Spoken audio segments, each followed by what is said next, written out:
do want to share, just because my background is in online teaching, and I was doing it back in 2006. So I want to help out anybody, especially if you're new to this. But it also just I feel bad for some people who get swept away in all of the new gadgety stuff, and so I just want to kind of bring people back to like the core stuff that the research has been saying for years and years and years. And I think it's useful to kind of have a discussion around that. So. Well, we're 3 minutes in. We don't have quite as many people today, but it's a pretty day outside. Maybe. It's really pretty. We've been having more in the morning sessions than we've been having in the afternoon sessions, but we can go. Thanks for doing both of them though, because I can't make it in the morning because I teach at that time. So it's great to have this option. That was our thought, and we might actually, Jackie, I don't know if you've heard from Laura about potentially pushing it back an hour, just because some people can't get here at 3. So we're thinking maybe next week we might have it at 4, just to kind of capture a couple more people who've shown interest in wanting to come, but because of how their school hours are set up, can't make it at 3. So some principals are more flexible, like mine, than others. So should we go ahead and get started? Yeah, I'm going to share my screen. If you have it on speaker view, you should be able to see my screen whenever I'm speaking. If you wouldn't mind, then also just muting yourself until we get into the discussion so that it doesn't go back and forth for other people if you accidentally cough. That would be cool. So if everybody, great, we're all muted. Okay, so I'm going to share my screen. And here we are. Boom. All right. So here we are. So I made even like a little, like I said, I think in PowerPoints. This is me. Most of you know me, but some of you don't. So I am a professor at the University of Kentucky. This semester I taught 6th semester German. I also teach in English, and I have some examples from that class just in case we have time, because I think that class actually worked really well with the NTI, and there's some lessons that I got from that I applied to other classes. I also teach the pedagogy seminars. I'm in charge of, like I said, I'm a teacher trainer. I'm in charge of the graduate students in German, but I also sometimes teach the French graduate students, Spanish graduate students, Arabic, Chinese, depending. I usually teach an intro methods course. So depends on who signs up for that or who's required to take that. So this past semester, like I said, I taught my 6th semester German. I taught the Germanic mythology. I did pedagogy seminars. And I also, I oversee the first 3 semesters of German. And I do all of the planning. And so I was in charge of moving them online and also moving all of those classes online this summer. So that's what my job has been. So we're going to try out a poll feature of Zoom. I'm going to see if Jennifer can give you guys a Zoom with just numbers to choose 1 through 9. Okay, where do I do that? Okay, hold on. Or can I give you, I can make you the host. Oh, okay. I mean, that means like you're in charge and you might, give it back to me later. Okay. All right. You are now in charge. Okay. All right. Let me find I am the host now. Cool. All right. More. All right. Hold on. They made it seem really, really easy. And I'm going to try this again. You can always just put it in the chat too. Yeah, no, I just wanted to try out this feature. So let me try real quick.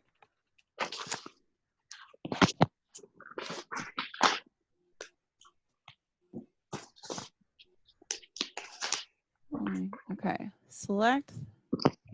Oh, you have to have it enabled in the meeting when you create the meeting. Oh, okay. Wah, wah. So Well, for future reference, when you're creating your meetings, guys, if you'd like to do polls with your students, make sure you click that and enable it before you send out the invite. Okay, so instead, we will just do it in the chat because but here is your mouse. And this is some authentic resource here. This is a children's favorite show it's very old, that I love, from Germany. And it was just posted today on Instagram. So I thought, how neat is this that we can use some authentic resources? So which mouse are you today? So post in the chat your number 1, 2, 3, 4, 5, 6, 7. You can also be like, which one are you internally and which one are you being for the meeting? So just quickly do that. I'm going to check over here in our, I want to see the chat. All right. 3 and 6, 9, 3, 1, 3, 2. All right. No 7s yet. 9. Okay. 6.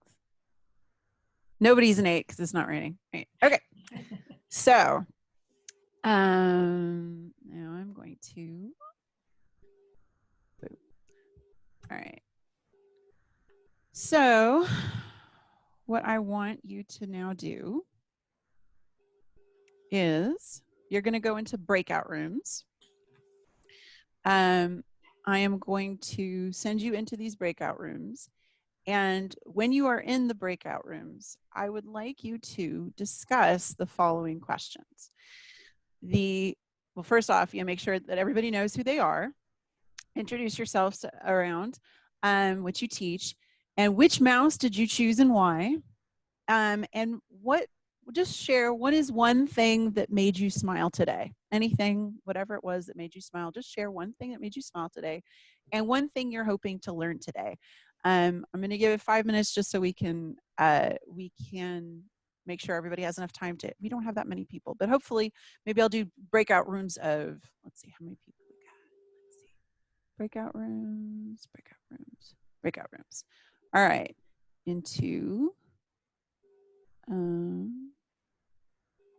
Okay, we're going to do 3 rooms with 3 participants per room. And I'm going to send you in there. And then I'll give you a timer when we're about done. If you are done, you can go ahead and leave the room and come back. So you can come back before the timer's ending, or you can wait till the timer beeps. So any questions before we go into rooms? No? Okay. All right.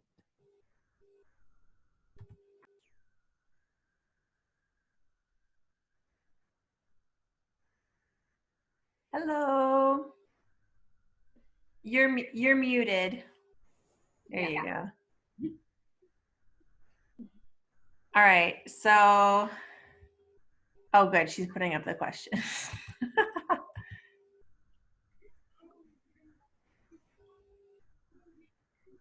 From Brenna. Again, the questions for you. Did she put it in the chat or somewhere? No.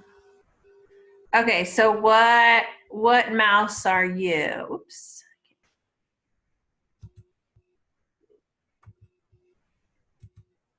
Which mouse did you choose and why? Something that made you smile and one thing you're hoping to learn today. So which mouse did you guys choose? Okay, I choose mouse 1 because the mouse have like a tool and is working.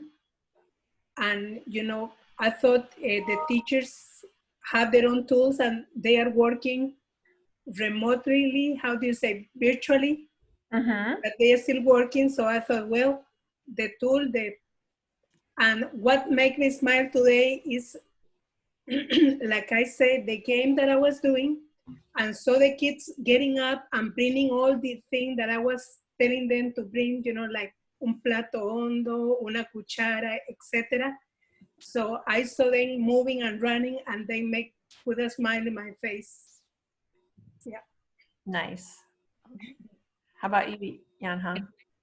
number 3, because that's most like I joined the Zoom meeting here. I just want to reflect my teaching, whether I'm on the right track. So yeah.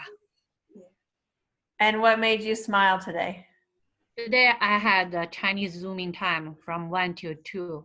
I have around 55 students. Yeah. So That's awesome. yeah, different levels joined together. So it's a good time, exciting time for me, like to meet each of them through Zoom. Yeah. In Chinese and do some Chinese gymnastic. Oh, fun. That's cool. Yeah. Okay, so for me, I also chose 3, but it was because it was like taking a selfie, it looked like. And I just got a new like mini tripod to take on vacation this summer. I hope I get to go. So I was playing around with it today and taking selfies in my apartment with it. And then, but I also chose 6, which it was like a sleepy mouse. So, cause I'm kind of tired. And something that made me smile today, I've been doing these online workout classes, these dance classes, and I did a live one today, and the instructor is so positive. He's always like got like things for you to say to yourself as you're working out, like that make you feel good. So that was fun. But I'm gonna be sore tomorrow.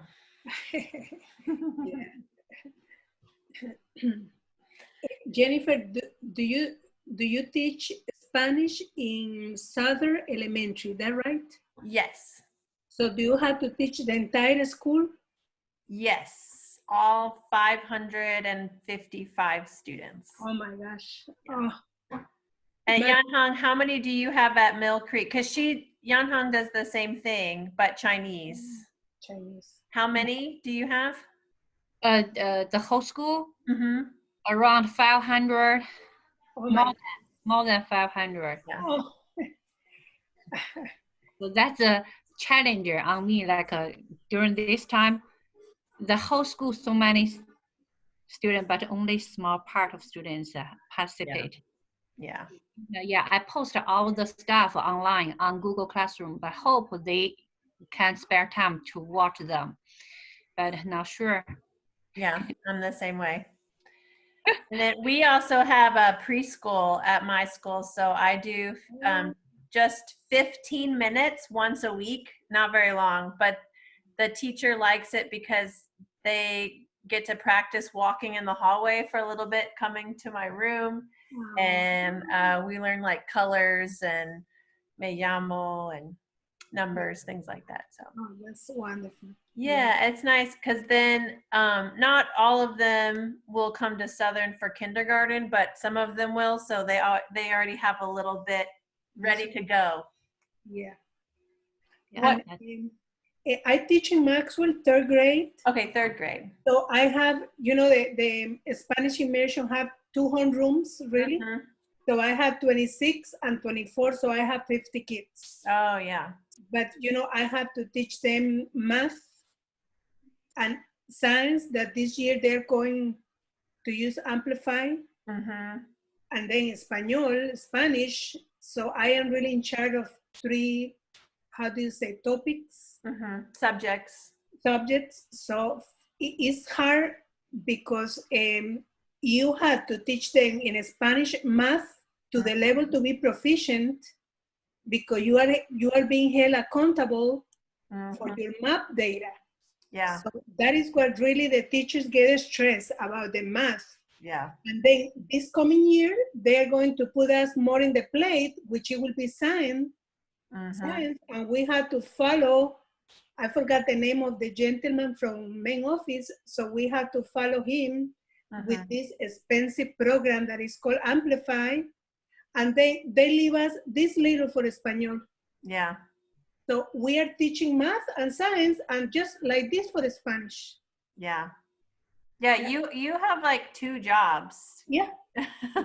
Yeah, and sometimes the people don't really realize how hard it is to be working in a immersion school. Mm-hmm. is really hard because if your data in your math is dropping, they call you to the office to see what is wrong. Yeah. What is, and now this year they're going to hold you accountable for science. Yeah. So the and then what grade do they do the Apple test? Because then they're looking at their proficiency level too. Yes. Oh yeah. The district is watching for the Apple, which they start in 3rd grade, which is my level. 3rd, 4th, and 5th, they're going to go and do the Apple, but they're going to switch to a stamp. No more Apple, but a stamp. But yeah. Yeah. So it's stressful. Yeah, it is. And then all of this on top of it. Yeah. Yeah. No, my job it's stressful because you have 500 different kids. Every 25 minutes, it's a new set. But this is the 8th year I've been doing it, so I'm a little bit more in a rhythm. Yeah. And I had a student teacher this year, so like it's always nice to have someone there to help you. But that's wonderful to have somebody. Yeah. Yeah. So I think we can go back to the room, she said. So if she calling us back.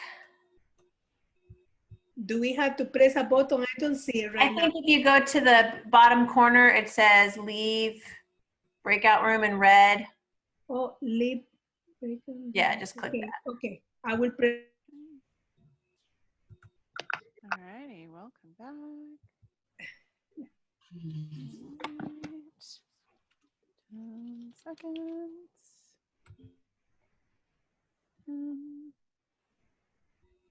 All right. And I'll give them 8, 7, 6, 5, 4, 3, 2, 1, and closing. Oh, and it closes. And it gives you another minute too. I was wondering, I was like trying to figure out how I could close them down without the timer, and it's already got the timer in place. So there we go. Okie doke.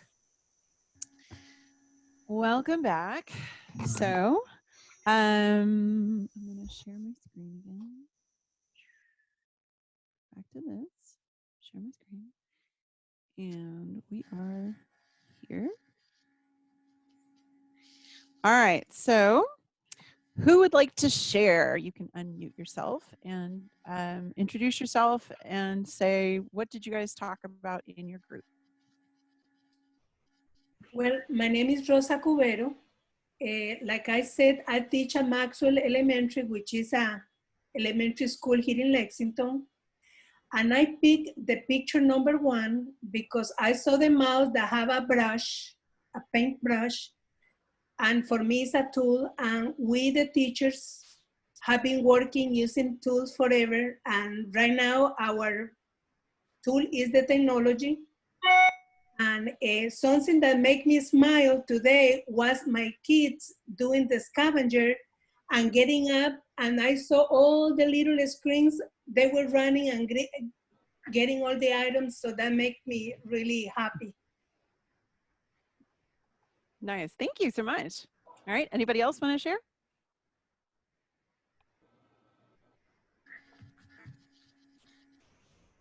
My name is Yan Wang. I'm the Chinese teacher at Dixie Elementary School in Fayette County Public Schools. And I like the mouse number 9. I think his face is a little bit confused, just like what I do right now. And one thing today made me smile. So I just share with Jackie. Today is my daughter's last day in college. She graduated in UK. But I don't know if I'm happy or not. Ceremony. What is one thing you are hoping to learn today? I hope to hear how you guys close your school day. You know, how to wrap up the rest of the school. Yeah. Thank you. Okay. All right. Thank you. Anybody else? I also chose number 9, so I'll piggyback on that. Okay. I couldn't figure out what that was doing. I was like, what is he doing? Is he being flirtatious or what is that? And that's not how I feel, but he gave off that confused thing. So I chose that too. He's like, I'm here. I was like, I don't know what he's doing. But in our group, we all kind of touched on, we touched on enjoying the weather and how fantastic it is and taking bike rides, for example, if anybody wants to continue on that. But, and we also talked about kind of geeking out on our specialty material in our languages. You know, we heard from Elena about geeking out over some Japanese translation controversies. And I was made really happy by this video of a Romanian guy and a Quebecois French speaker and a Spanish speaking Mexican guy trying to understand each other while remaining in Romanian and French and Spanish. And I took courses in all those languages. So like I'm an amateur polyglot and I'm watching these polyglots try to communicate without knowing each other's languages just really made me happy. I was like, yes, this is comprehensible input at its best. It's a really fun video to see. Cool. Awesome. Yeah. Thank you, Jeffrey. All right. Anybody else? My name is Yan Hongzheng. I'm teaching at Tell Me, the academic of leadership, Mill Creek Elementary School, from K till 5 Chinese. And I choose number 3 the most because like a kind of selfie, but it's a kind of I'm keep on learning and to reflect what I'm doing, whether we are on the same track or right track. So that's the reason. The smiling stuff, I just finished teaching online through the Zoom to my school students, around 55 students. So that's smiling stuff. Yeah, I feel very happy with them. Yeah. And then hoping, want to know more updated technology or your thoughts on how to deal with some cases in the NTI teaching time. Okay. All right. Anybody else? You don't have to go if you don't want to share, but if you would like to, I'd like to give you the opportunity.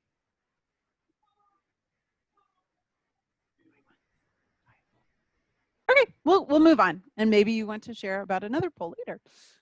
So one of the things that, and again, since we don't have polling enabled, if you were in a poll, you could do this anonymously. But I would just like to, let's pretend, and we'll do it in the chat feature. How did you feel answering the questions together in the breakout rooms? Did you enjoy the break? And it's just the focus of the breakout rooms themselves. Did you enjoy them? Did you not like them so much? Did you neither enjoy nor dislike, kind of ambivalent? You know, how did you feel about them? So Jeffrey is ecstatic about number 1. All right. Okay. So good. Wonderful. Great.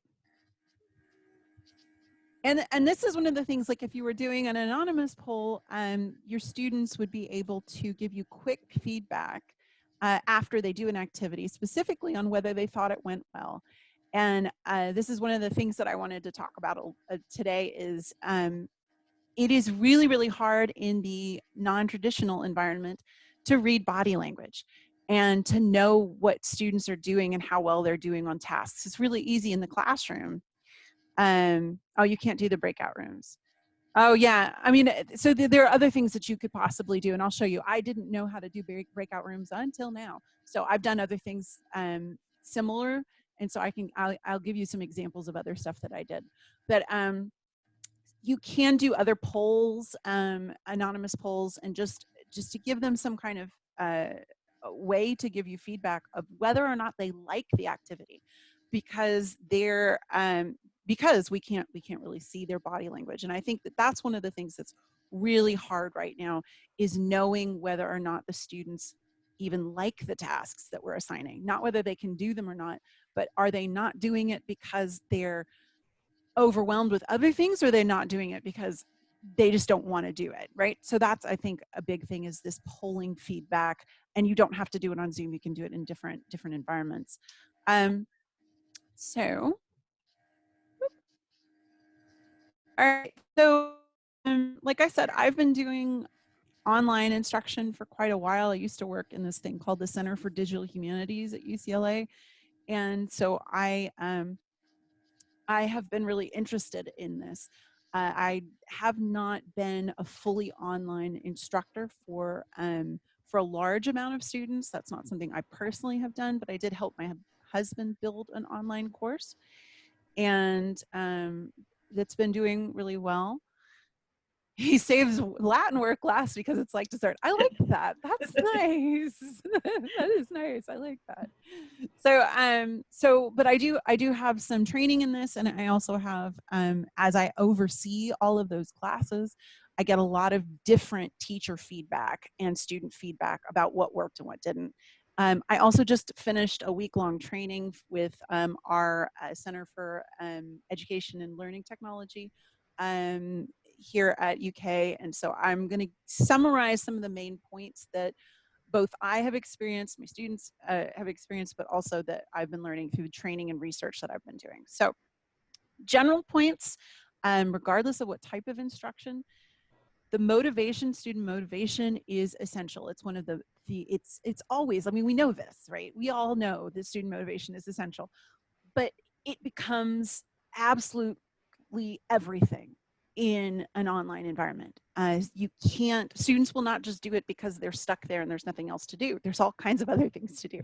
So if you can rethink your course design around building intrinsic motivation with your students as much as possible about their personal engagement, and leave out anything that is really hard for students to do, because they're just not going to. And it's better to give them things that they're really going to be into than to give them something because you think it's good for them and them just not do it. And this is a lesson that's easier said than done, but it is something that is definitely been obvious in the last couple of weeks. And I had to make some serious changes based on student motivation.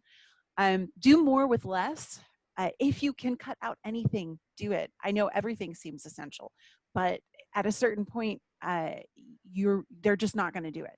So we've cut down a lot of different assignments. We took out an entire film. We stopped reading a book.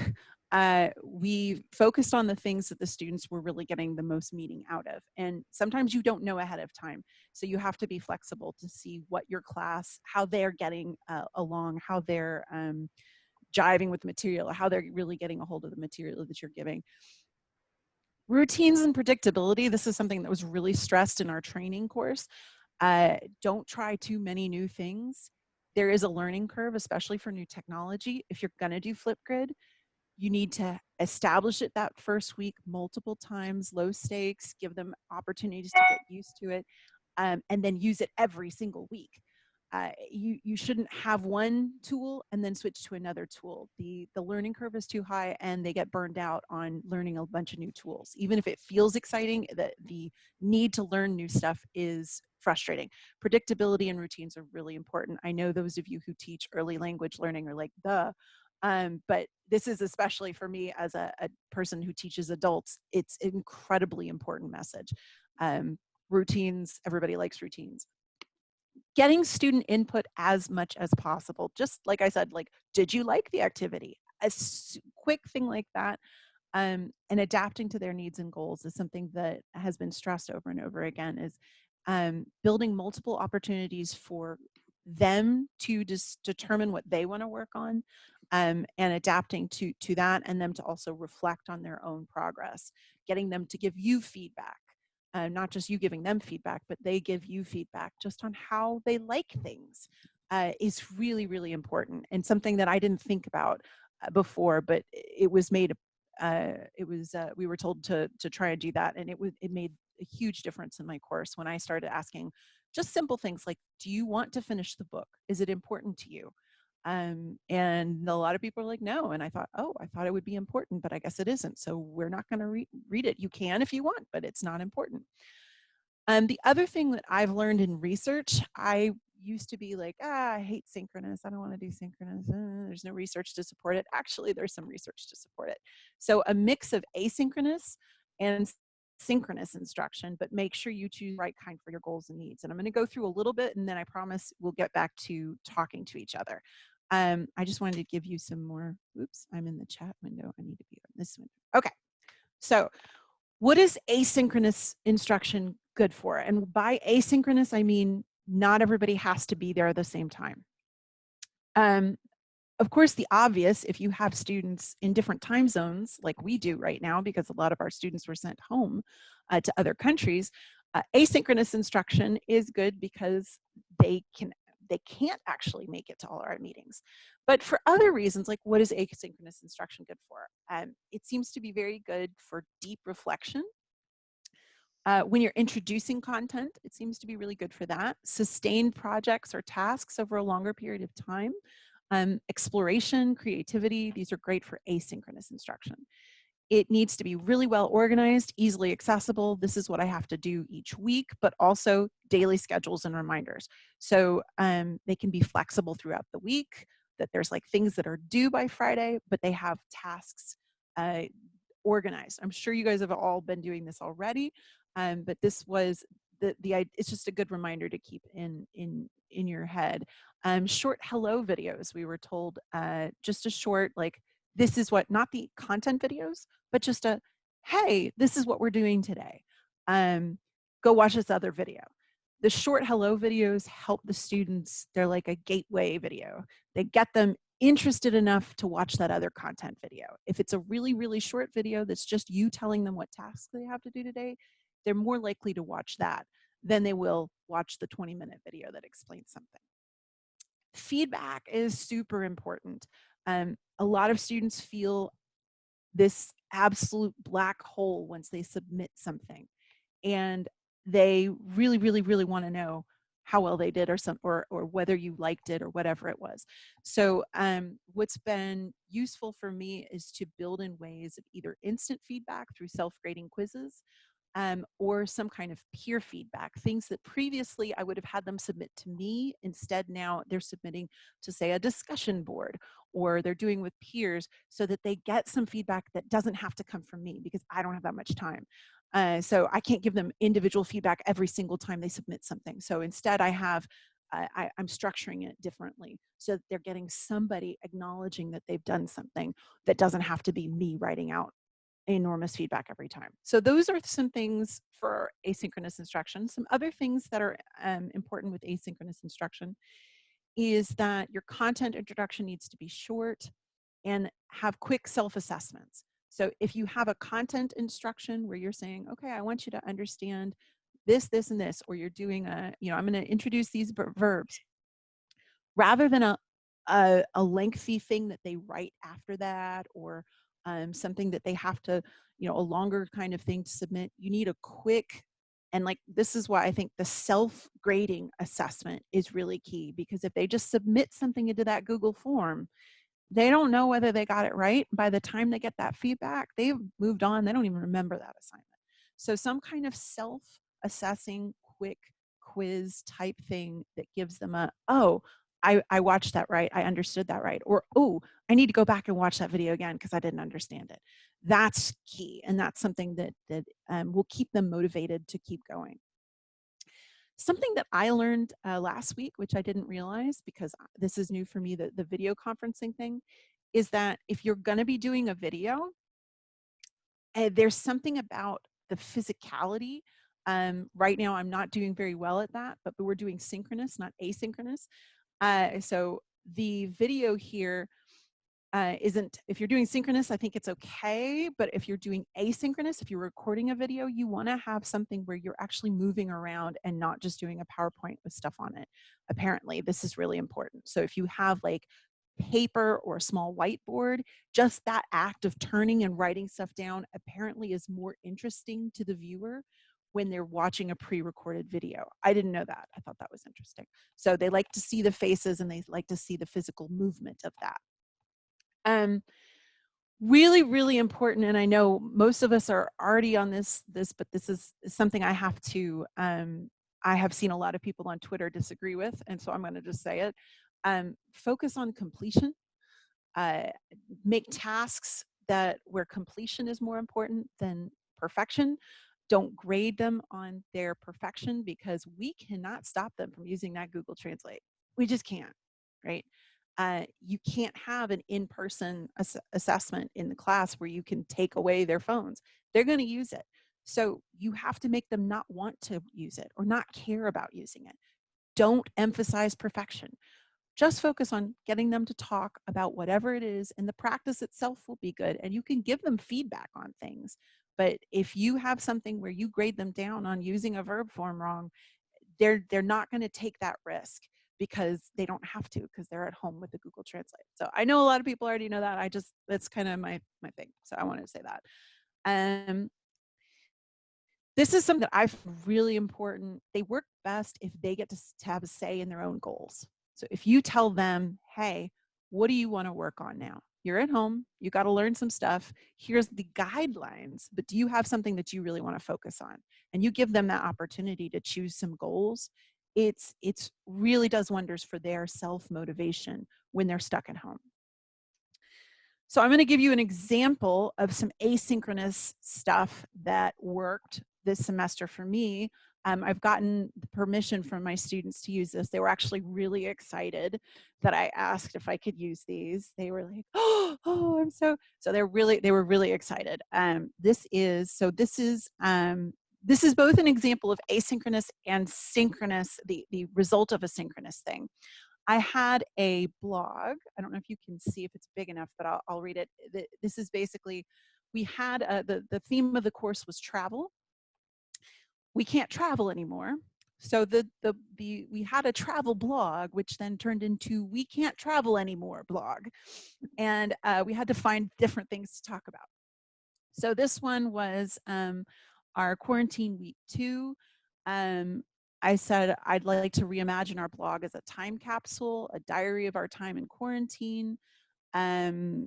And I gave them some encouragement. I said the last blog posts were some of the best y'all have done all semester, so I think we should keep going on this. We had our own class blog already beforehand, but they really pushed themselves in quarantine. This was, most of the students told me this was their favorite thing.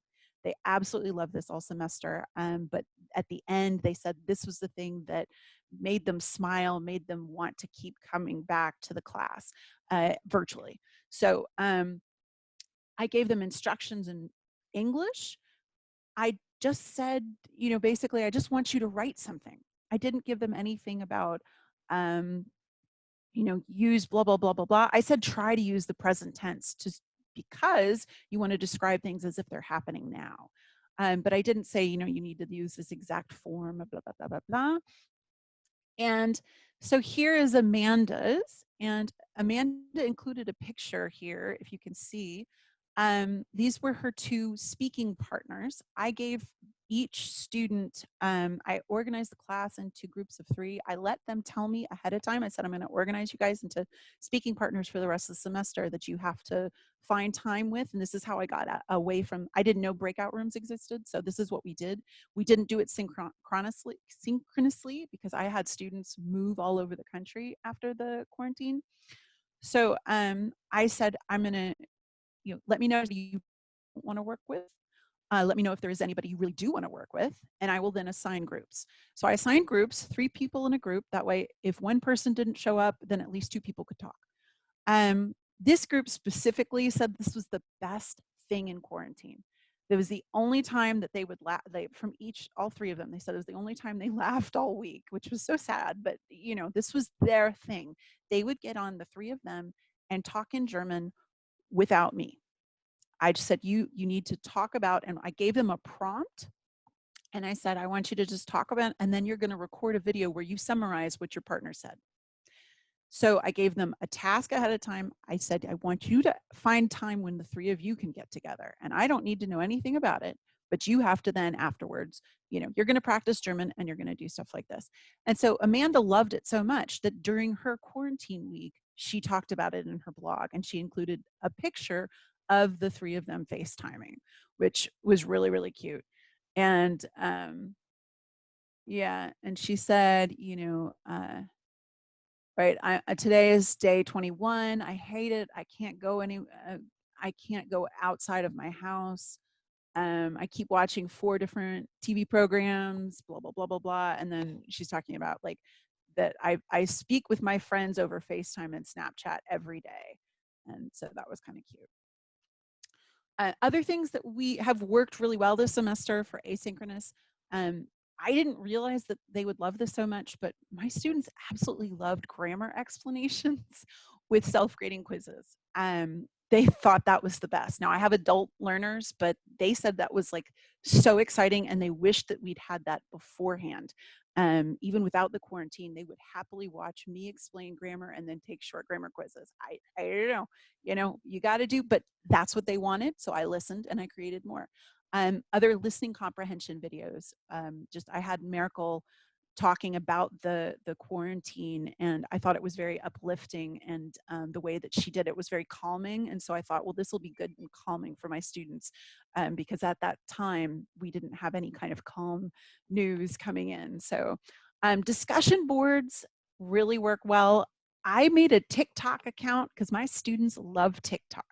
So I figured out, I am one of the old fogies on TikTok, and I figured out how to make it. And I made my own little TikTok video about my morning routines, and then challenged my students to make their own videos on morning routines. And if we have time, I'll show you some of them. They were so cute.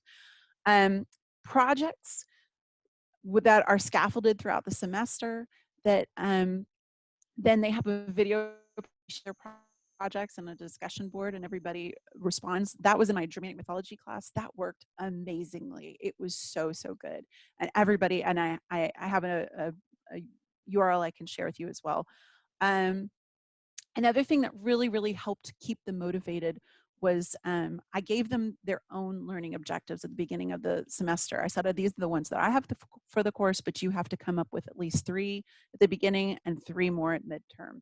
And you tell me how you're going to assess them, and you upload those assessments. That was really useful, and I have some examples of that, because some people really went outside of way outside of what I would have done. And then like the last one, the video summaries of the group conversation. So they did their conversations, and then they had to record themselves telling me what their fellow students said. Some students really pushed themselves in that. I had some 12-minute long YouTube videos of them just talking in German. And they said it was the first time they actually had focused conversations like that. And they felt that really increased their production, and they wanted to keep doing those well. So that was really nice. And Brenna, I hate to interrupt you, but that kind of goes back to our topic last week on how to do all of the modes. Like you had them doing interpersonal, and then the presentational speaking with them kind of wrapping it up. So yes, no, please interrupt. I'm trying to go through so we have more time to talk, but does anybody have anything right now, any questions? Please interrupt. And you'll be willing to share this PowerPoint so we can put it in our resources? I already sent it to you, so. Awesome. Yeah, no, please. And my students have all given their permission, so you can see I have lots of student examples in here. Right. So yeah, I'm big into all the modes. I organized, when we went to online, I made and we were designing our online modules. I just did like learning goals. We stopped with all the assignments, and we rethought only learning goals. And we thought, okay, I need to have an interpersonal, I need to have a presentational, and I need to have an interpretive, and I need to have one writing here and one speaking here. And then we got rid of everything else. So we just really decided, okay, we're gonna go, what are our learning objectives, and which ones can we do? Let's switch off and have at least like 2 interpersonal per unit, 2 interpretational per unit, and 2 presentational per unit, so that they had a nice overview. But yeah, that's by design. I definitely think that's useful. So and it's also a good way to rethink your units and get rid of all this stuff, just to really focus on what are our goals, rather than thinking about page numbers or content. Any other questions before I go into synchronous? Nope. Okay. All right, so synchronous instruction. Like I said, I was really down on this. I thought because there's a lot of stuff out there that says that synchronous instruction is the worst for creating a bigger gap between students who are able to attend and students who aren't, especially for our adult learners who many of them went home to places that did not have internet. And we just lost some students at midterm, just completely lost them. They disappeared.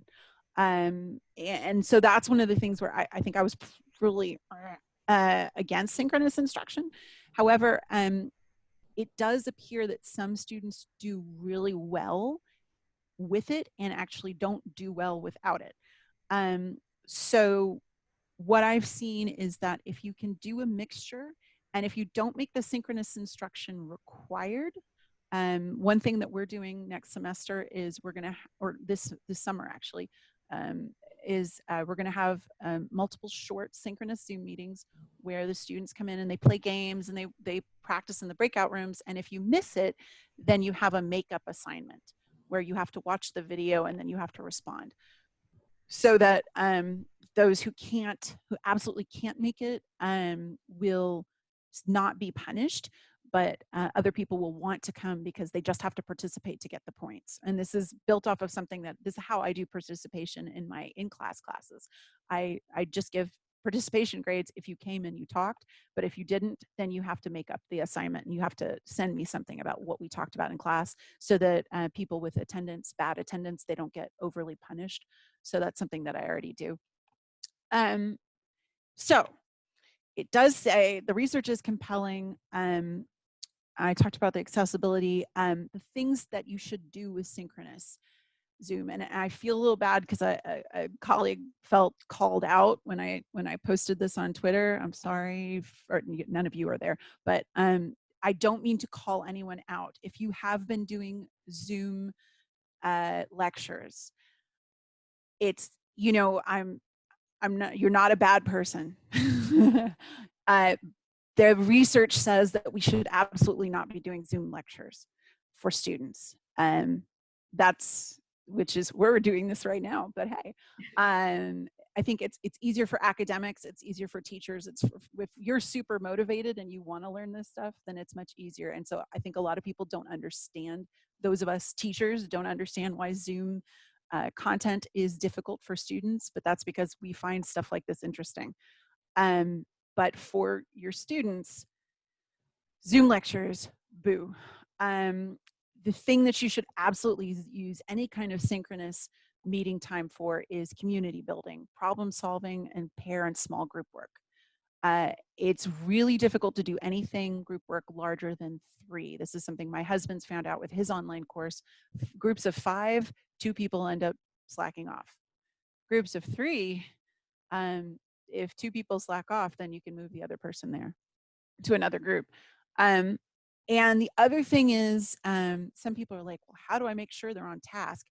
I think that if you create a task where there's a follow-up, like you have to report back what your people in your group said, it's much more motivating, and also you don't have to go around policing it. So I think, like I said, I just told my students, you figure out a time when you're going to talk. I don't need to know what you're doing. You don't have to record it and send it to me. I just want to hear what you talked about. So then they get to be responsible and take ownership for that. And some of them really worked hard and some of them didn't. And they acknowledged that was their fault. And I said, great, okay, cool.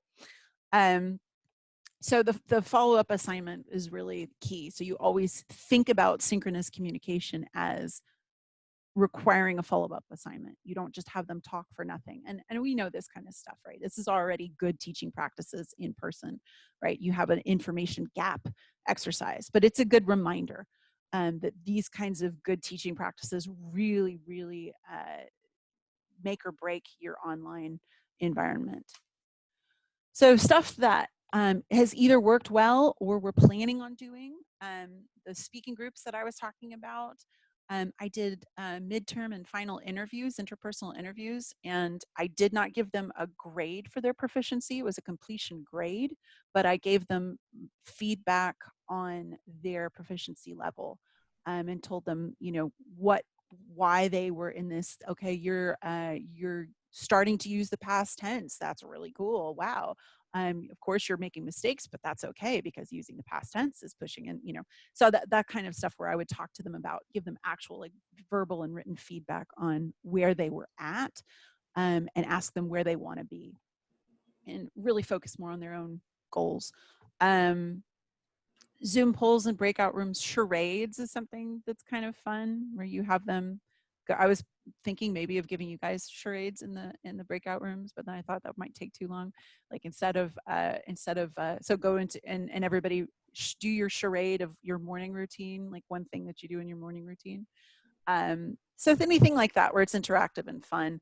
You could do the whiteboard function and do Pictionary, whatever. Kahoot has been really popular, just getting everybody to log in and play any kind of online quiz game together can be really useful. So those are some asynchronous things. And we did a flip grid last week. Yeah. And Jeffrey, you talked about Goose Chase. Did you do that synchronously or asynchronously? I did it synchronously, actually. And you can do, so I was using the bad number. We did 5 teams of 5 because I had 25 students and that was the maximum allowed. So that just kind of worked out. And I just screencasted the leaderboard and the submissions that they were turning in. And the submissions were hilarious because I had them recreate the Statue of Liberty, and the best costume wins. It was a set of missions from Goose Chase themselves. They're tried and true missions, and I just revamped them to include a couple of German words or Spanish words here and there. I teach both German and Spanish, so I did a Spanish version and a German version. I posted it on CI Liftoff if anybody wants it. But I really enjoyed it. I had some classes that didn't buy into it, but the kids that did buy into it loved it. And I had spent, okay, here's some information. I'm a chatterbox, but anyway, I'm required to give one formative assessment a week and one summative every other week. So, and I spend more than half my time running after missing assignments. And I have to spend synchronous class time putting some kids in a room and sitting down with them saying, okay, we have to do this. Here's the link. Click on it. We're doing this auto-graded quiz that would take you 2 seconds, but I've been running after you for a month. Okay. No emotion in that. But anyway, I don't mind doing it so much, but I wanted to give the kids a chance that have been keeping up to go do something fun. So I kind of split them up, put my guys that are missing a bunch of assignments in one place, put the other guys in the Goose Chase and said, run with it. And half of them really loved it. And half of them said, I don't really care for this. Nobody said they hated it. I do a bunch of polls as well. My kids make their own polls. There's polls all over the place in my classes. And, I got about probably 15% said we love it. About 15% said don't really care. And then a couple said, can we not do that again? So. Do you mind? You said you shared it on Facebook. If you oh yeah, sure. email that to me, I can add it to our list of resources. Absolutely. Yeah, no problem. And Goose Chase, if you don't know, it's an app that you can set up different challenges for the students to do, and they can turn in for different points, and they don't have to necessarily do them in order, so they can be kind of strategic about it. And it's competitive. It's really fun. We did one at our Fayette County mini conference this last winter. And it was hilarious for me. Some of the submissions were just really hilarious. They had me cracking up and the people that were participating. We really had a good time. I heard their moms and dads, grandmas and grandpas laughing with them in the background and trying to help them out and stuff. So it really was a good time for those who did it and enjoyed it. So, but I'll post it in the chat here too. Awesome. Cool. Thank you. And so you have to localize it to make it fit your classes, because there are some inside jokes from my classes in there, but it's not too much I have to change. And my native Spanish speakers, please feel free to blow my Spanish out of the water. The German should be okay, but yeah. Well, cool. I'm looking forward to that. That sounds really fun. So I have talked a lot. I am going to stop and let you, you can ask me for more ideas if you want to see any more. Like I said, I have a bunch of examples here, or if you guys just want to have any questions or you want to discuss.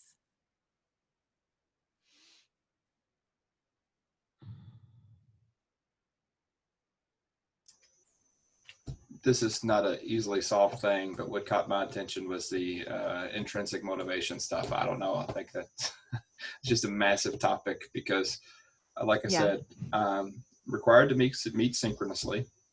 My kids seem to really like the recorded videos. I use something called Jungswege from ZDF, I think it is. I don't know if you've heard of that one, but they really like that one. It's a bunch of teenage boys living together. Yeah. I teach all boys, so all my boys love that. Just I try to make compelling information. I try to go with what might be interesting. But that's just been the secret sauce that I haven't been able to nail because I'm required to give one formative assessment a week and one summative every other week. And just making those assignments compelling somehow has not been too easy to do. And I really like your ideas about holding people accountable by reporting on how discussions went afterwards. I like that idea, and I think I might try to implement that as maybe a formative assessment somehow. Yeah, I mean, it's really, I can show you real quick. I mean, it's, Well, yeah, go ahead. 2 more minutes. 2 more minutes. Okay, never mind. I wanted to make a couple of announcements, and then Brenna, you're the host, so it's up to you. I don't know what the rest of your day looks like. If maybe you could stay a couple minutes extra, or if you got to run. Yeah, no, I can definitely do that. But here, I'm gonna just show. Here's a I'm gonna put it in the chat sample video summary. I mean, it's in German, but Kein Problem. this is Sophia, and she is. Or I guess I could actually here. I'll send them. If you need to go, you can go. But if I can just really quickly go through some of the ones that it looks like there's not one thing that that one. Before you jump into that, let me just make my KWA announcements for Go do that. So we just wanted to remind everyone that we do have free membership until May the 15th. If you go to kwla.org/membership, please sign up. That gets you lots of benefits, including a discounted rate for our virtual conference. So if you've not heard, we are moving our conference from an in-person conference, which was the original plan, just based on health concerns, financial concerns. We're going to be doing it instead of the 18th and 19th, just on the 19th, but virtually.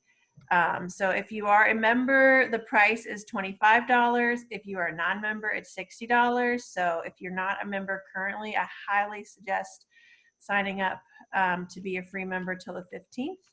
It's a really good deal. Jackie, am I missing anything? I'm trying to do it really fast. No, I don't think so. And you know, I don't know if people are wondering why there's a cost for a virtual conference, but you know, we still have to pay the hotel something. We will be losing money big time because you book a couple of years in advance, and we have ongoing costs with that. So we're sorry.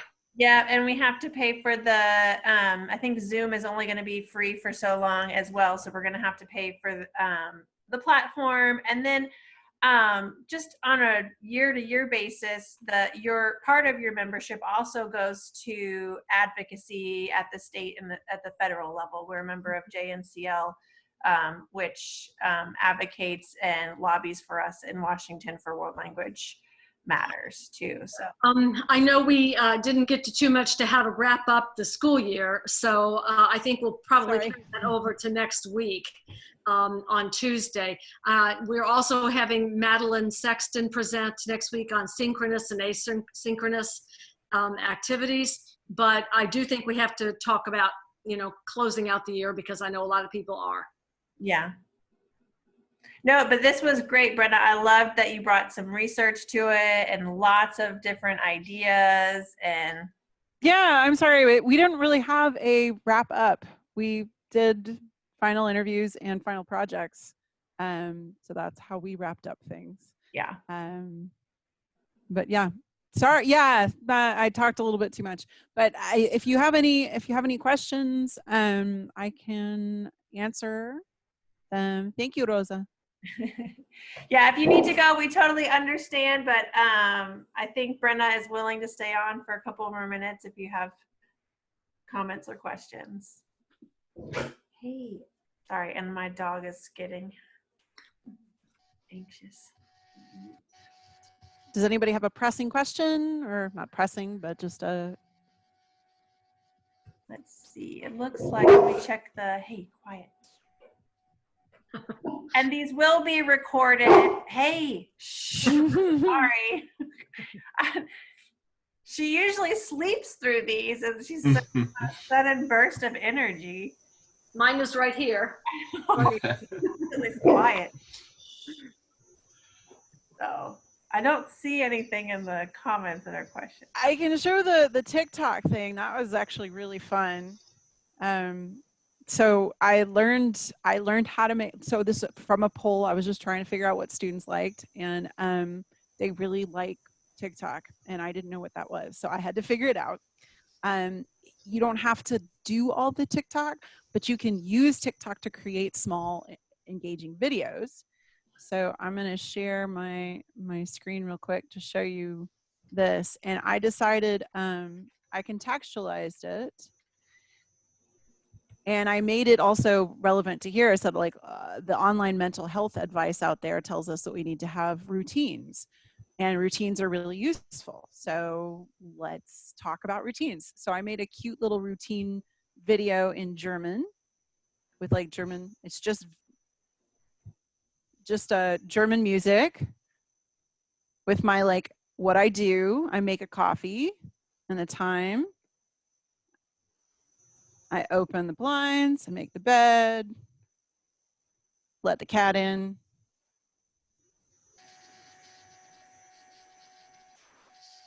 And I get my running shoes on. Then I go running. There I am running. And I like the song, so I just kept running, would let it, like, put a little more things in there.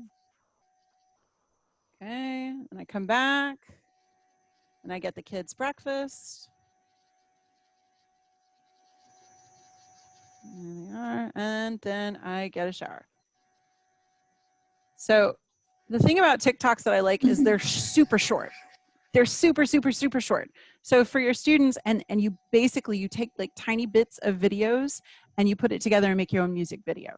So, and you can find songs in any language, and because they're short enough, then you don't have to worry about copyright and all that kind of great stuff. So I made this. It took a little bit, took that full morning to put it together. And I made a discussion board here about routines. And I said, you can be creative. Now, this is another thing, be really, not everybody wants to be creative. So I gave them the option of being creative. You can be creative with this, right? But you can also just share your routine in German. And I said, if you don't have a routine yet, come up with one and follow it for a couple days and tell us. So Ashley wrote about her routine. She said her routine is art. And every day I make something with art. If it's singing, painting, or dancing. When I sing songs that show my feelings. I dance to songs to show my feelings. When I paint, it's kind of to, like, just chill out. But even though I'm not that very good, I like to do it. And it helps me in this stressful time. This is a TikTok of what I painted today. And so she made this cute little thing. There.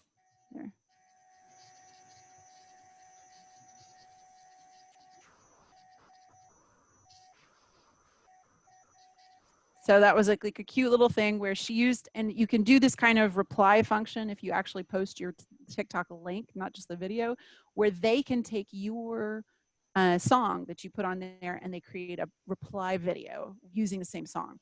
And they loved this. They thought one student said it was like the best thing all semester. He loved that. So, in a sense, like, it's an assessment. This person decided to write. I had another person who did the same thing that I did with putting their German on top of the video itself. And they're describing their routines to me, but they're doing it in a fun, creative way. but I didn't force the creativity. Some people were just not about the creativity, and they just wrote a couple things and they were done, and that's fine. So that's one thing that worked well. That's one of those ones too that gets argued about on Twitter all the time about the why are we teaching daily routines? And I saw recently, like, people think it's one of the stupider that we do, but like I saw some really great replies this week on a Twitter thread that was like, have you been on YouTube? Have you been on TikTok? Like there's a ton of like people doing like my morning routine, getting ready, or like exactly TikTok. So like it's an authentic task. There's authentic videos that you can find. You can make them make their own. Yeah. I think it's really, that's basically, I'm just trying to meet them where they're at. Like, here's one of my students did a COVID Deutsch class. Did a little dance, wash your hands, social distancing, wear a mask, go to a doctor if you're sick, mop your floors. Right. So hey, I was just saying extra credit if you do a TikTok, and he did it. He was just like, yes, I'm doing another. So like he did another one. Right. So they love that kind of stuff. Oh yeah. And Elena said it's cultural differences too with the routines. Yeah. Routines can be all kinds of fun things. Let's see.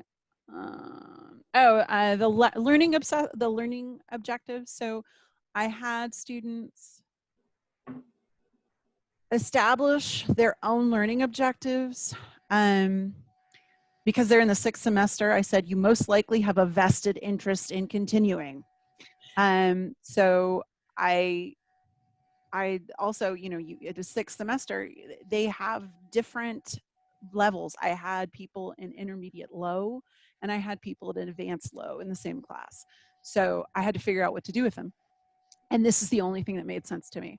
So establishing your learning objectives, the hardest thing really was giving them an understanding of what an assessment is. And I understand that's hard. It's hard for teachers, right? Like, what's really an assessment? Is it really assessing the learning objective? So teaching them about this was needed a lot of scaffolding, but it was really useful. And it also gave them the opportunity to really show personal interest. I had one student who wants to be, he wants to study theology.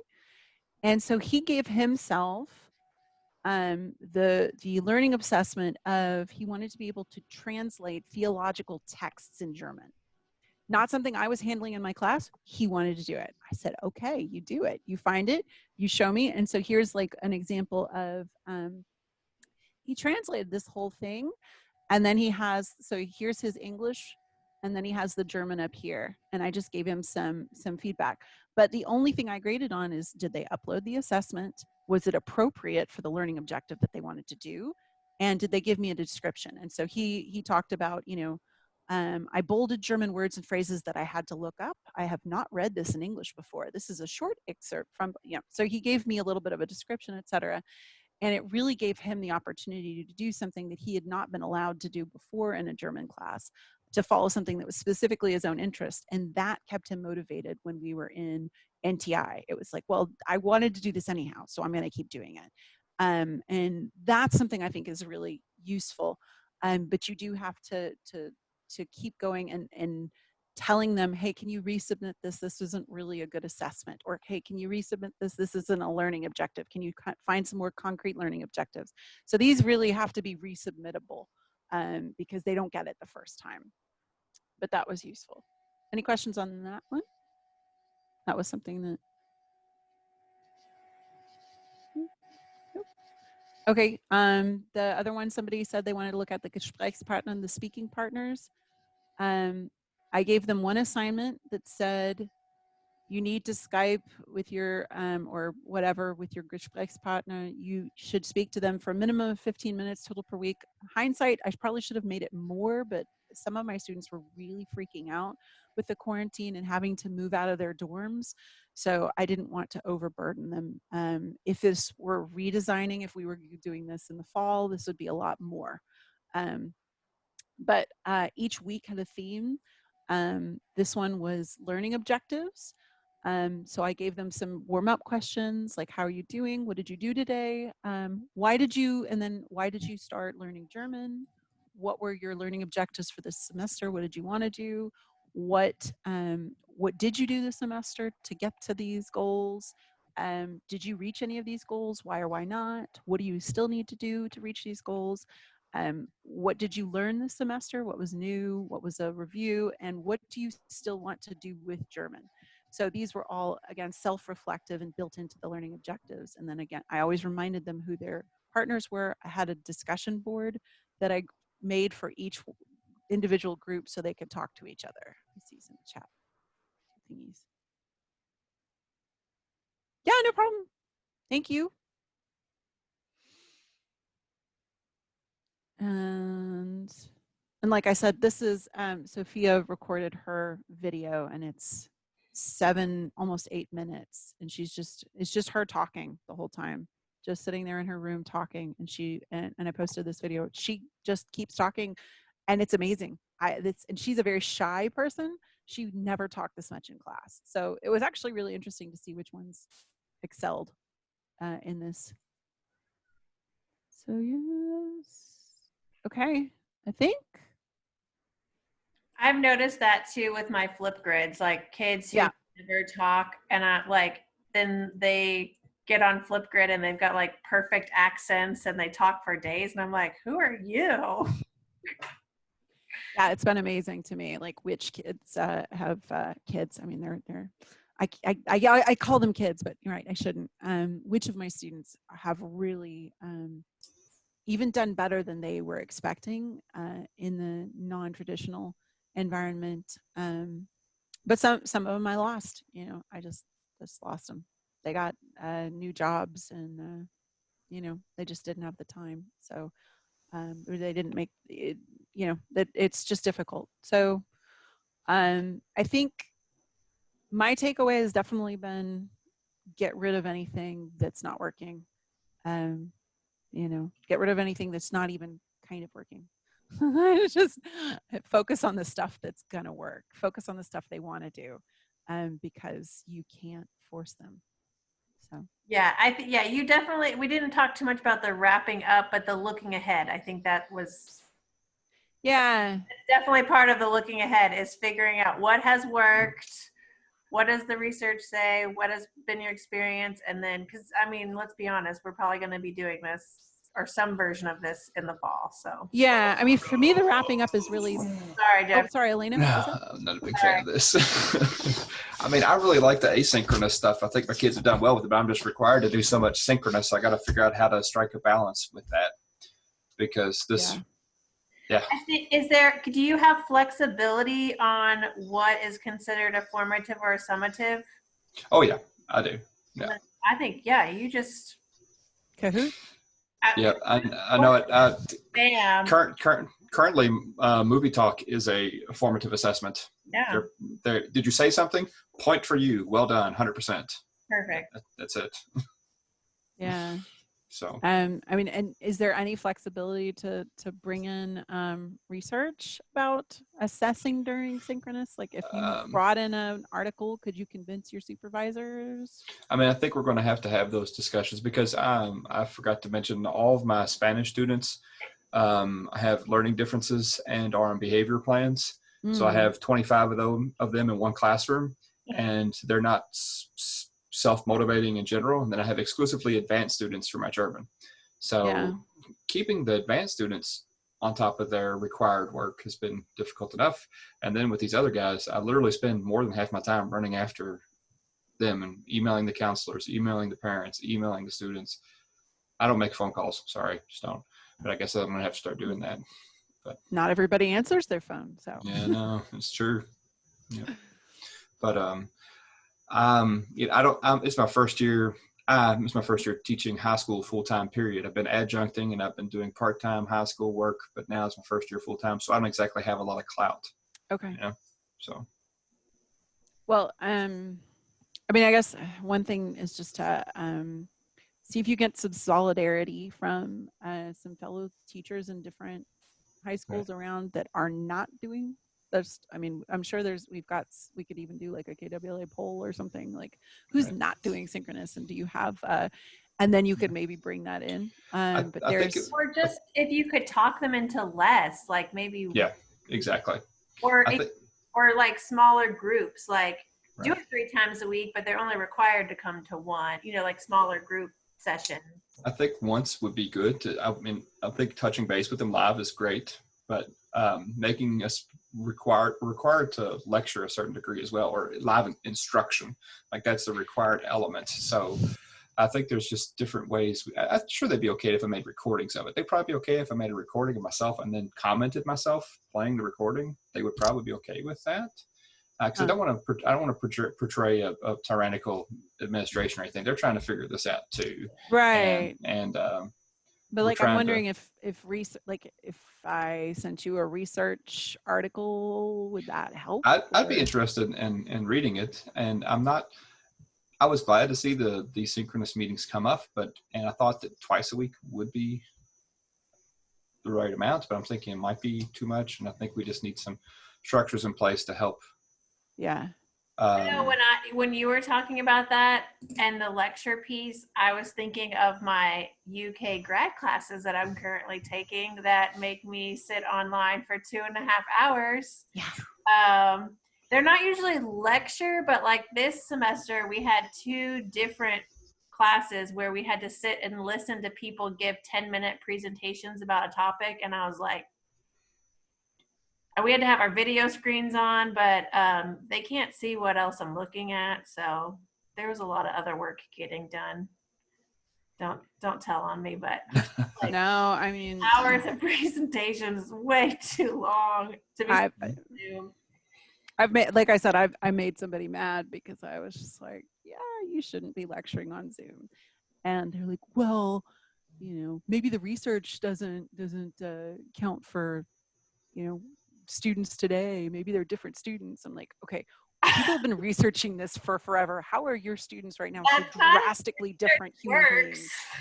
And my classes are constant conversation anyway. It's even if they're presenting, we talk back and forth the entire time. So I really am I don't lecture per se anyway, but it's 30 minute. It's 30 minutes required instruction is the parameter we've been getting.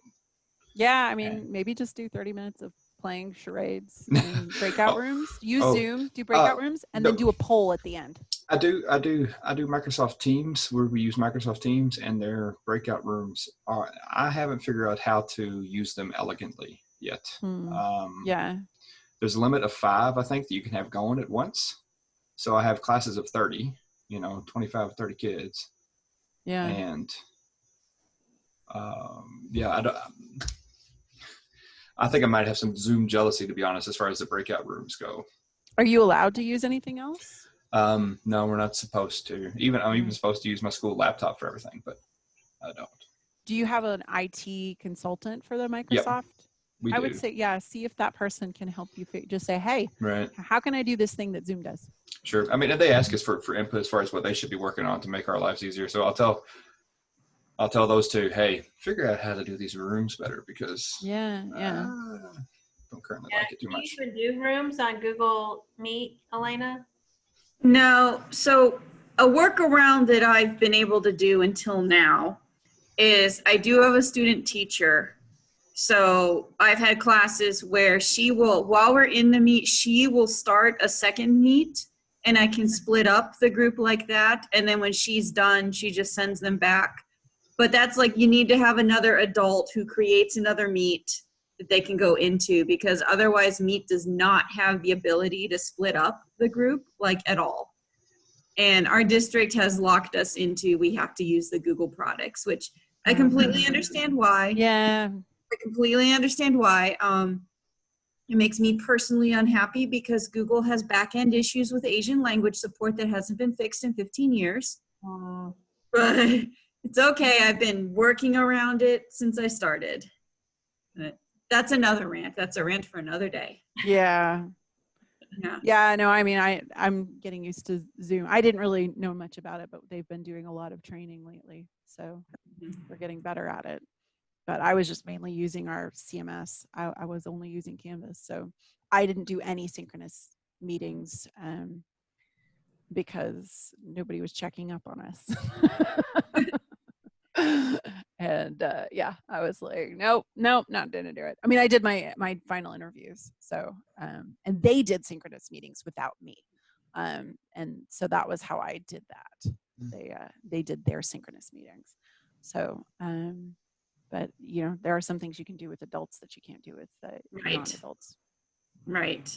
So I've had 0 synchronous meetings. I post stuff, nobody looks at it, so I've stopped posting. If we're going to be doing this again in the fall, like, it's really racking my brain on how that's going to look like, because when it's kindergartners, you're not just giving, like, you can't just give a 5-year-old an assignment. Like, you're basically giving it to the adult in the house and asking them to be the same. Yeah. Yeah, I mean, I've been making like videos, and I'm doing the whole moving, and I even had green screen behind me. My vanity area in my bathroom is like a big green tablecloth on the wall now. Nice. For weeks. So like, I've done Loom. I'm trying to, you know, make the videos fun, and I've gotten some good feedback, but once they made special area optional, it was like, there it goes. we fell off a cliff. It was like, well, nobody's going to send me any more work. So hopefully we won't be optional in the future. And then just, I liked your thoughts on, you have to backwards plan and just super pare down, which is kind of what we do in early language anyway. Like, I have to be so laser focused. I was getting on my student teacher this last quarter because he kept having them use different language chunks. And I was like, that was not the language chunk we discussed. Like, he was like, but it's also useful. I'm like, they're not going to remember it. Yeah. They can't remember 2 or 3 language chunks. One. They get one. I'm lucky if they remember it next year when it comes back around. So please stop confusing them. I thought I was being crazy, but I'm just like, they're not going to be able to use this if we're throwing too much in. So. Yeah, no, I think any of the issues that come up with traditional instruction, they just get exacerbated in online instruction. Yeah, because it's the same guys that don't turn in anything in the normal classes that aren't doing anything right now for me. It's the and now they're people. behind. And now they're more behind. And I mean, it's the same. Same guys. Laura sent me this link and I haven't had a chance to look at it, but like KDE is sending stuff out and doing trainings. It's for school leadership, but I think it's actually open to anyone who wants to, like. Cool. But it's basically the state coming out with, hey, teachers, you're going to have some significant gaps in the fall. Here's what you need to do about that. And because we're going to have kids who did do the work. You're going to have kids who didn't do the work. You're going to have kids who attempted the work, but because they were not in the classroom, did not have the support that they needed to get the work done. Right.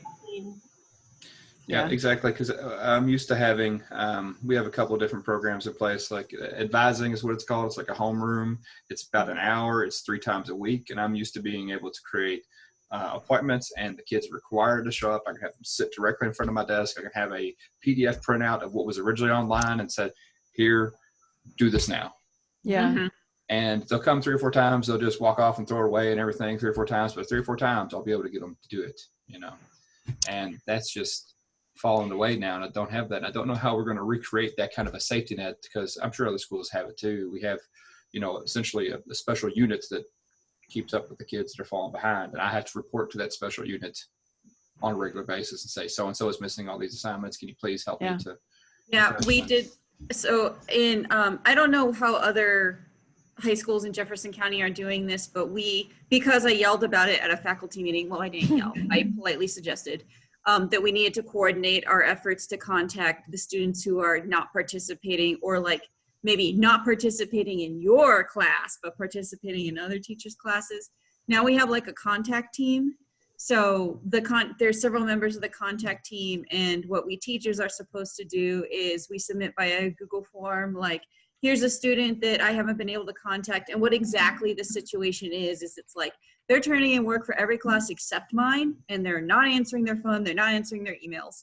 Or is it like, they're not turning in work for any class? Or I tried to call them on Infinite Campus and I have their dad's phone number and it sent me straight to a voicemail for a woman called Cupcake.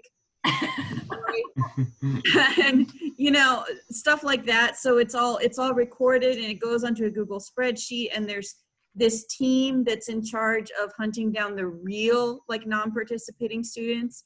And then, like, my individual burden becomes more like the students who don't turn in their work for the week or whatever. I can hunt them down, and if it starts to become an issue, like, I'd say 2 weeks is like, we don't really have enough time to establish a pattern, but it's like if they don't turn something in for 2 weeks, I hand them over to the contact team. Usually I have that with the Google form and all that. That's usually exactly what we're doing, but that's not in place right now. And they're like, now we need it more than ever. Yeah, there needs to be a coordinated effort, because in the beginning it was like, some of these parents, I'm sure, if we had their contact information, they were getting phone calls from like 7 teachers. I'd stop answering the phone too. Yeah. After the second or third call. Yeah. I mean, I think it is really, like my kid was the superstar, right? Like, he was the nerdy kid that loved school. He can't focus. Mm-hmm. He doesn't want to do it, and the Zoom meetings make him cry. So yeah, it's like this is the other thing I guess I'm so angry about synchronous meetings is like, he can deal with the daily, all right, we're at home, etc., but then being confronted with the fact that all of his friends are there, and he's reminded that all of his friends are there and he can't hang out with them and he can't talk to them, like, he becomes just an emotional basket case afterwards. Like, we can't get him to do any work after, and we only have them 3 times a week, but every single time he has a Zoom meeting, it's like a total, and nobody can do anything at that point. He's just like crying. He's like, he can't move. And he was one of the best students, right? I just, the lack of social interaction is everything. And the things that he lives for these Zoom meetings because he can actually see them. And then when he's allowed to do something, like, I love his homeroom teacher. He's allowed to, like, this week he gets to tell the joke. So he is like figuring out the absolute best joke for just days. Like, I've got to tell the joke. I got to tell the joke. And just like, I got to tell. Oh. And then he's like writing it down so he doesn't mess up and start stuttering. So he's just like writing it down so he won't stutter. Gosh. And it's like his absolute, it's the highlight, but then it's also just a crash. Absolutely just horrible. So like, I don't know. I have this like love-hate relationship with them. I know that there's got to be, yeah. I think our teachers are only doing like weekly ones as far as I can tell. Like, our principal, every time we have a meeting, she comes and tells us to keep doing less. Okay, we're gonna do this. The feedback is we need to do less, because like people are like, and kids are getting overwhelmed, and I mean, we keep talking about distance learning, but the truth is, like, this is crisis. Yeah. This is crisis learning. Yeah. That is different. So, I'm required to give the formative assessment every week. And then what is it? My terminology is not occurring to me because I don't hardly ever say this, because it's minor and major in my books. So I'll just stick with that. So I stopped giving any more about a month and maybe 2 or 3 weeks ago, because it's like, I am going to be running after these guys the entire rest of the semester. I know it. So let's just go back in the grade book and move these around and space them out, because I am not giving anything else. And I wrote my administrator and said, I'm not giving anything else, and my administrator said, okay, keep chugging along. It's like, all right, well, that was easy enough. Because I'm not used to giving any pushback whatsoever, because I've got no clout at all. But I think if you get if the parents don't want to do stuff, if the parents are complaining, then the administrators listen to the parents. Yes. Right. So we were his teachers know that we're teachers. So we just kind of were like, look, this is, we're trying our best, and I know how to scaffold. I know, and I just can't get him to sit still. because he's just so sad.